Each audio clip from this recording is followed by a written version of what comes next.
Hay cosas que México hacía que eran extraordinarias y que en algún momento simplemente dejaron de hacerse. No hubo una decisión colectiva. No hubo un día en que alguien anunciara que tal o cual tradición quedaba cancelada. Simplemente la vida se fue acelerando, las ciudades fueron creciendo, las familias se fueron dispersando, y esas prácticas que durante generaciones organizaron la vida cotidiana de millones de personas fueron quedando atrás. Primero en las ciudades grandes, después en las medianas, después en los pueblos, hasta que hoy sobreviven apenas en algunos rincones del país o en la memoria de quienes las vivieron. Lo más curioso es que muchas de estas tradiciones no desaparecieron porque fueran malas ni porque nadie las quisiera. Desaparecieron porque el ritmo del mundo moderno no les dejó espacio.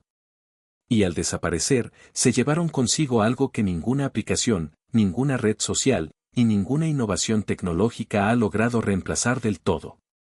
En este video vamos a hablar de tradiciones mexicanas que casi nadie practica ya y que vale la pena recuperar. No como ejercicio de nostalgia vacía, sino porque cada una de ellas resolvía algo real, cubría una necesidad humana genuina y construía un tipo de comunidad que hoy nos hace mucha falta. La visita sin avisar.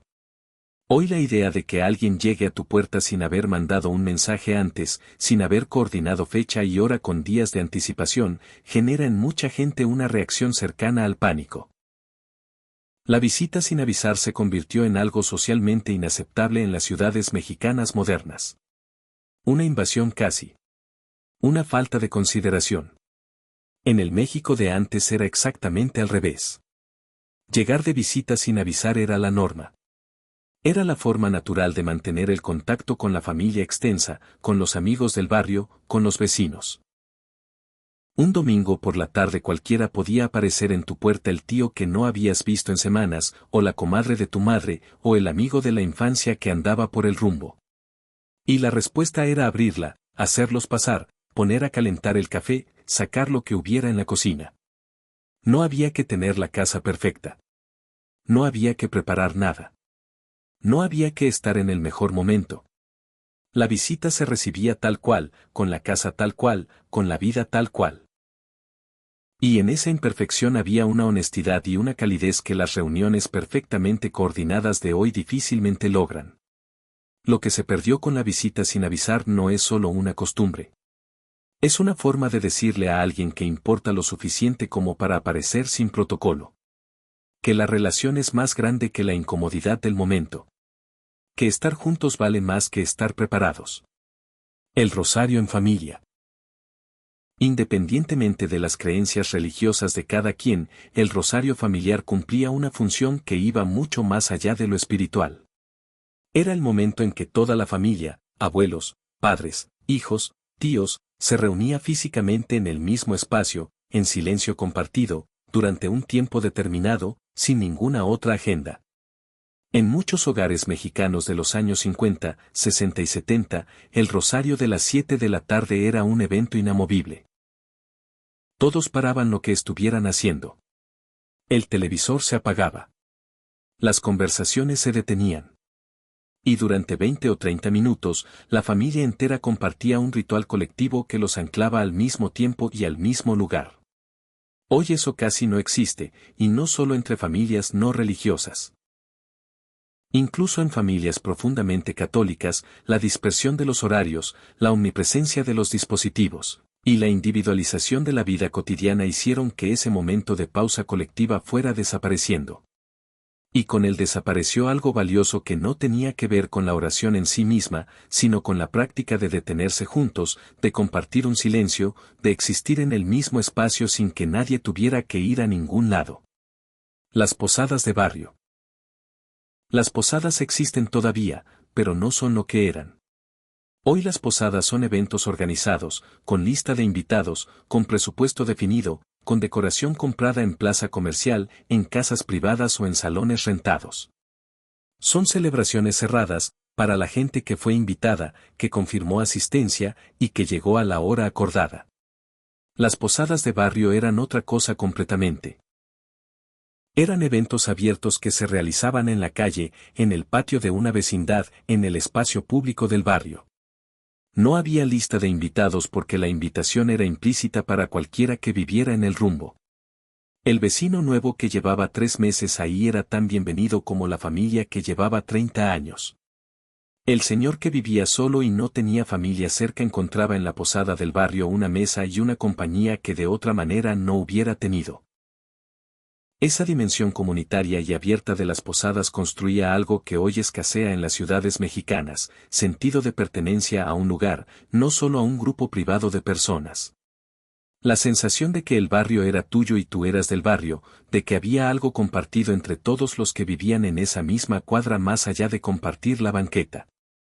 Escribir cartas a mano. Hay algo en una carta escrita a mano que ningún mensaje de texto, ningún correo electrónico, y ninguna nota de voz puede replicar. No es nostalgia romántica. Es algo concreto y verificable, una carta escrita a mano contiene tiempo.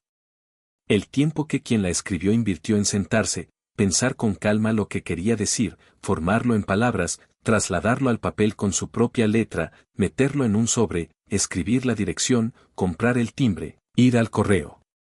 Todo ese proceso es irreversible. No se puede borrar como un mensaje de WhatsApp. No se puede editar después de enviado. No se puede enviar en un segundo de impulsividad y arrepentirse al siguiente. Exige deliberación. Exige intención. Y esa intención es exactamente lo que le da valor a quien la recibe. En México existía una cultura de la carta que hoy prácticamente desapareció. Las cartas entre novios que vivían en ciudades diferentes. Las cartas de los hijos que emigraron al norte hacia sus madres en el pueblo. Las cartas entre compadres que se habían distanciado geográficamente.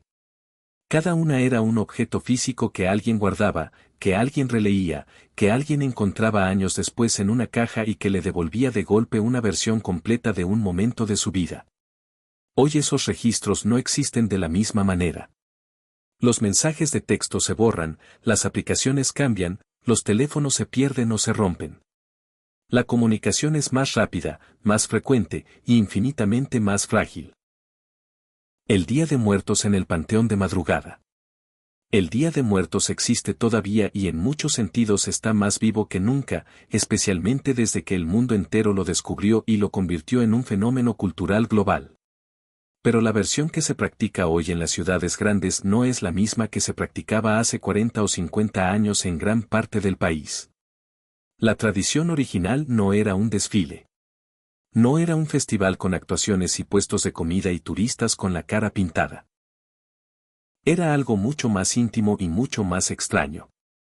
Las familias llegaban al panteón de madrugada, literalmente a las 2 o 3 de la mañana del 1 o 2 de noviembre, cargando flores, velas, comida, bebida, y se instalaban junto a la tumba de sus muertos para pasar la noche ahí. No era un acto de tristeza ni de luto. Era una reunión. Se contaban historias del difunto, se recordaban momentos, se reía, se lloraba, se comía lo que a él o ella le había gustado en vida. Las velas iluminaban el panteón entero y el resultado visual era algo que quien lo vio una vez no lo olvidó jamás, miles de luces pequeñas distribuidas entre las tumbas, familias sentadas en el suelo o en sillas plegables, un silencio interrumpido solo por conversaciones bajas y por el llanto ocasional de alguien que todavía estaba en duelo reciente. Esa práctica sobrevive en Pátzcuaro, en Janitzio, en algunos pueblos de Oaxaca y de la Huasteca. Pero en las ciudades grandes desapareció hace décadas, reemplazada primero por la visita rápida de día y después por los festivales nocturnos que tienen más de espectáculo que de ritual.